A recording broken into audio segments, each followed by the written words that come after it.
Hey guys, welcome back to the channel, and today we're going to be reacting to 7 things Americans do that shocked me as a Brit. I have been having a bit of fun with ChatGPT, and today I asked it to name 7 things that Americans do that British people don't. And as a British person who has lived in America for 17 years, I'm going to go through this list with you and tell you the degree to which it's accurate. Why? Because uncovering memos that Britain and America lost in the pond is what I do on this channel, and if you've not yet subscribed... So we've been together, what, 13 years, right? So add a couple to that, 15. Ah, so you guys are almost twin. I do that now. In the meantime, here's what ChatGPT came up with. And the first thing on the list is pledge allegiance to the flag in school. This is not something that I ever did when I went to school in the UK. I'm trying to think of the nearest thing to that. I suppose... I never... Did we say pledge allegiance?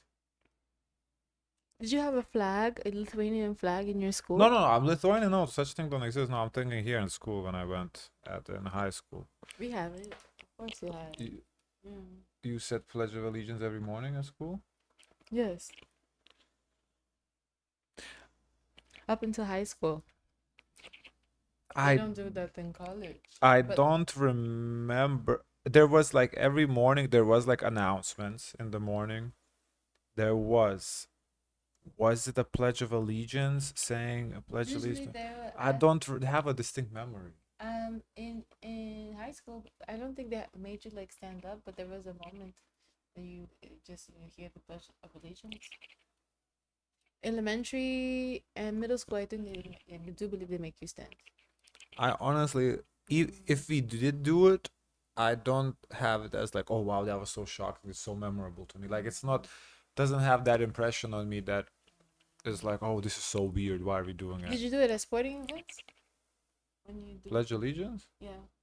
No, the anthem. Where, Lithuania or here? Here. Here, no, the anthem, yeah. Not pledge of allegiance, no. That's the same thing. Pledge allegiance to the flag. No, oh, say can you see? No. When you do pledge allegiance in school, it's not oh say can you see. No, I know what I'm saying. And sporting events, they sang the anthem, not the pledge of allegiance. We sometimes sang the national anthem. No, I don't remember doing that. I don't think we're that patriotic in school. Whereas in America, they are. Now, I moved here at the age of 26, so I never went to school in America, but this is something someone that would be assigned to sing "Oh Say Can You See." Yeah. Yeah, but everyone would be everyone would do the Pledge of Allegiance. I just don't have that memory of Pledge of Allegiance at all. From people is that you do indeed pledge allegiance to the flag. What does that mean, Lawrence? Well, it basically means that you prove your loyalty to the United States by saying some words. How do I know that? Because I myself did pledge allegiance to the flag when I became a United States citizen. In fact, now that I think about it, that might have been the only time I was required to do so. Why do Americans do this? Well, there is a sort of ingrained national pride within this young country that broke away from my country. I think that pride, that sense of patriotism, it shows itself in many different ways, and it isn't just aligned to one political party. I've seen American flags on the porches of people in rural Indiana just as much as I have here in Chicago. I don't have a problem with that, even though I don't personally wave flags, and those flags behind me aren't flags, they're bags that happen to have flags on them. The second thing that ChatGPT came up with is that Americans are more likely to drive automatic cars than British people who prefer to use manual. This is true. Growing up, most of the cars that my dad had the gear stick, and I noticed after I moved here that was a far less common feature of cars. In fact, sometimes I've had conversations with Americans who... Guys, do you still drive a lot of stick shift in Europe or no? Because I heard that it's moving towards automatic as well. But I don't know. Back when I was growing up, your sister, what does she? They drive auto, yeah. I'm done. No, I heard that, yeah. Because when I was growing up, yeah, definitely it was stick shift everything. Auto was very, very rare. But I heard that nowadays most people like it's just people just moving to auto because it's just more convenient. See driving a stick, as they call it, being something they prefer not to do given the choice. Now, I'm no car expert, but it seems that there are a number of valid reasons that Britain does manual and America does automatic. In America, you've got longer distances to travel, generally speaking, so it's nice to just have that kind of convenient transmission. And there's a perception here that there's a higher frequency of traffic lights / stoplights, and so driving manual would be a pain in the arse. And historically, manual cars in Britain are cheaper, they were more fuel efficient, which is important in Britain where the cost of fuel is greatly higher than it is in the United States. You know, as a Brit living in America... Yeah, I heard that was the main reason because they were more fuel efficient, but I feel like nowadays autos are as efficient, if not more. So I think that reason has kind of gone away. That's why I think that Europe is moving towards auto more. I've had to adapt to many things. The time difference, spelling colour without a U, and most recently, drinking coffee that's so cold it could legally Color, neighbor, donut. No, donut without the H. And GH.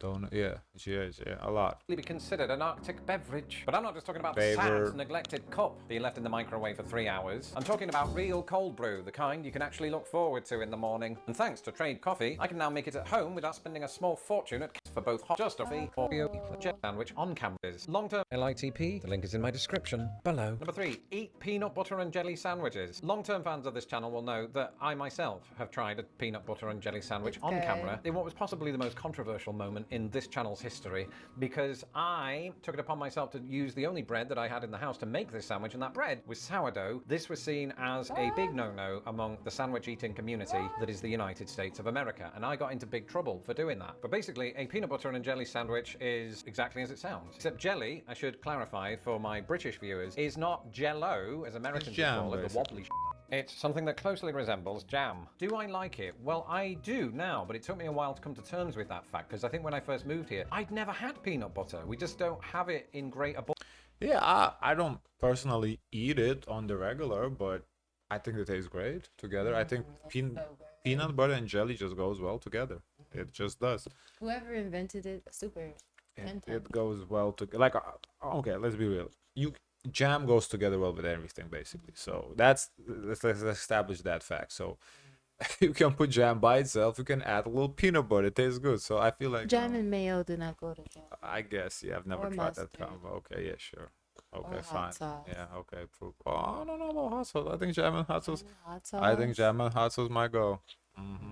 Abundance in the UK. And so this was something that was introduced to me only after I moved to America, and it took me a while to say to myself, yes, I prefer this over regular butter. It is fair to say that they're not really comparable anyway, because I think that Yeah, they're regular not butter comparable. isn't protein based. And so I did actually come to find, especially at times when I didn't have much money, that it made for a very quick, easy meal. Sometimes I wouldn't even put the jelly on it. I would just have peanut butter on Oh, bread. It's very yeah, dry, yeah, and I it's wouldn't good to recommend know. it. I'll tell you who does love peanut butter Coffee? though. My dog, Heidi. Who's Heidi? You If I would say like it's a little choky, peanut butter and bread. So what I would, if you guys want to try, I would say peanut butter and banana. With peanut butter on banana. It's Banana's good too. But if you don't way have better. jam, you can do peanut butter sandwiches with some juice. It's the same vibe. or a sandwich, peanut butter and banana, sliced banana on top. Or like any apples. I just feel like peanut butter goes both jelly, jam, and peanut butter go with everything. I saw some basically. people put peanut butter on like a cucumber, not cucumber, celery. I've Yeah, seen that it before. it goes well with everything. That is it's my questionable to new me. dog. It's Arthur's You put peanut butter on wings. Oh yes, Yeah, yes. so I don't peanut think- butter jelly I'm- wings. I'm are trying to so hear nothing about fire. what's They're questionable so for you. fire, new fire. sister. A lot of American dog I owners think about use them, peanut too. butter in order to get their pets felt, like, to embarrassed consume because medicine. Heidi has No one liked it, and I only liked it, so I stopped eating it because I didn't want the judgment. But I regret that moment every time. just been spayed, so she's on gabapentin, and I'm not really sure she knows it because she's just excited about that. Number 4, Americans call the ground floor the first floor. Why do they do that? Well, when you stop and think about it, I mean, it makes a lot of sense. What we call the ground floor in the UK is also the first floor. It's the first floor you enter as you walk in. It just happens to be on the ground. This is one of those situations where I think both Brits and Americans are correct. Except in Britain, when you get to what Americans refer to as the second floor, we refer to that as the first floor. I suppose it is the first floor that you get to in the elevator. I might be trying to justify British logic. I can't justify it now. I mean, the first floor is the first floor to me. First floor is the one that's on the ground. Doesn't make much sense if. I guess you have to define what is a floor. Oh, good point. Because if you're on the ground, you're not really on the floor, right? Like on. Yeah, I mean this. Like for example, like if I always say, my grandparents have a three story house, right? The first floor we call it the first floor. We don't call it the ground floor and then 2 stories. You know.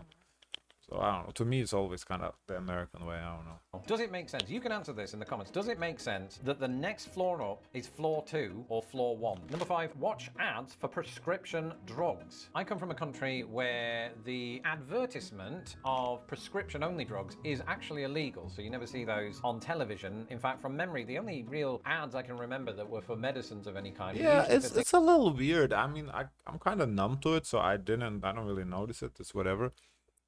My sister was very weirded out, and my parents when they saw like, why is this all advertising ads on TV, like on drugs on TV? And when you think about it, like, why are you showing me the ad? The doctor should tell me what medicine I need.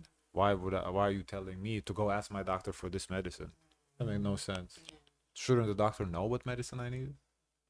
Makes no sense whatsoever. It creates like the mistrust because like you have the information. Yeah, like, do you know better than the doctor? Are you the doctor? Like, what's the logic here?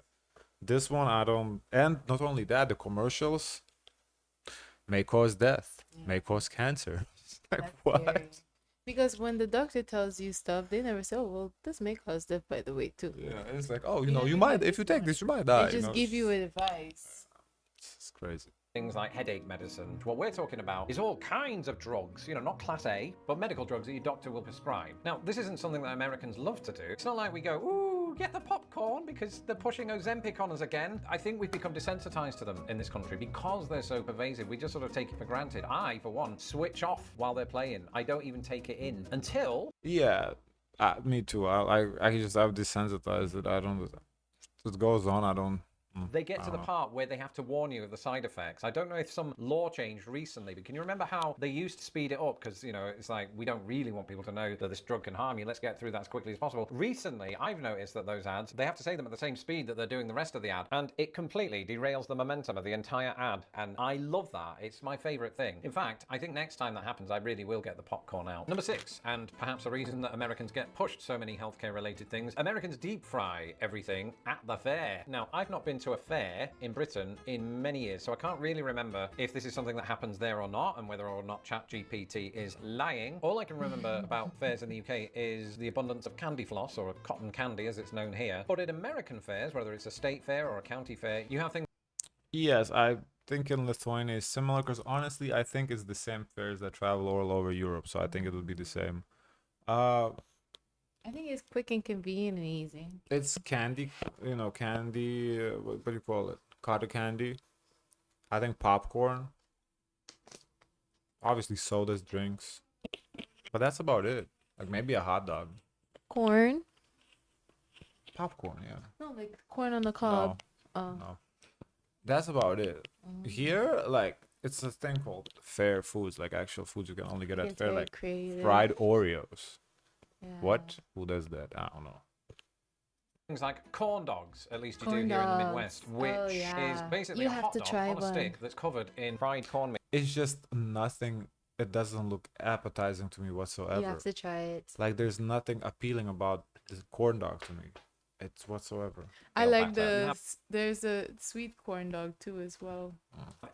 You have elephant ears, which are not genuine elephant elephant ears ears, are good. right? Which is basically fried dough and just lots of stuff like that. And I don't Now elephant ears. My grandma makes elephant ears. We don't call it elephant ears, but she makes it. It's What do you really guys good. call it? Oh, Jaguariele, I think. I think yes, but they're really good. personally mind it. It's obviously a one-off occasion. It's not that you're going to do this every day. The thing is, these fairs tend to take place during summer months. And when it's really hot outside, I don't want something that's deep fried. I want something that's like refreshing, like a bloody Yeah, apple. snow They'll probably deep cone. fry those next. Have they? They have, right. But I just did a little bit of research because I was curious, having not had a memory of this. In Britain, it appears that we do deep fried foods at fairs as well. And ChatGPT is clearly not entirely to be trusted. However, I will say this, it appears that the deep fried options at American fairs are more abundant and more extravagant, it seems, than those at UK fairs, where there seems to be a greater emphasis on other American foods, like burgers and hot dogs. And finally, red Solo cups. I've seen variations of this observation observation online that basically says, ooh, in American films, when people are at parties, they always have these red plastic cups. I think the understanding among British people and people from countries that aren't America is that this thing is kind of like the, 555 area codes that are used in films, but not in real life. The truth is, Americans use red Solo cups in real life, and this has been something that's caused a lot of amazement, astonishment among British people. I don't really get it. This isn't something that I lost sleep over when I lived in Britain and then moved to America, partly because I don't think I even made that observation. They're just cups to me. But I think the thing is, when I'd go to parties in Britain, we'd usually drink out of whatever glass we could find that was clean, or just straight out of the bottle. I didn't think much of it, really. You know, it's not like all Americans just have these red plastic Solo cups on hand at any given moment. I mean, we don't. At least I thought we didn't. And then I found out that my wife, Tara, was storing some up in this cupboard for when family turns up. So since I no longer drink alcohol, I might as well get the doggies a drink of water. For us, we do drink out the plastic cups at parties too. Not red Solo cups. We don't have those, but it's clear. No, not clear, but like white cups. Yeah, there's also foam cups. Yeah, we don't have foam cups, but I think just using, especially at parties, using one use like equipment, plates, forks, knives, Solo That's cups. for a lot of people. It's just more, and we do that too. It's not like, I think it depends on if it's a fancy gathering, like like a dinner, like a nicer, yes, you will use the glasses, but if it's like a more like making shashlik outside, it's gonna be plastic stuff. It's just no cleanup, throw it out and that's it. So I guess Your dad will use plastic for shishlik? well, not a plastic fork and knife, but a paper plate. Yeah, Really? yeah. What was I saying? Oh yeah. So the only difference is we don't have red cups like that, like these, but we do have plastic cups. So it's not, maybe the red color is surprising, but not all plastic cups are red here in the States too. Like we have here blue cups, so yellow cups. I don't know. That's just the brand name, the red Solo I cup. know they've really done a good marketing with that. Like it's really iconic at this point. They definitely have done that. But there's come in any colors. Guys, of course, let us know your thoughts. Don't forget to like, comment, and subscribe. Join the Discord, and share as much kindness as possible.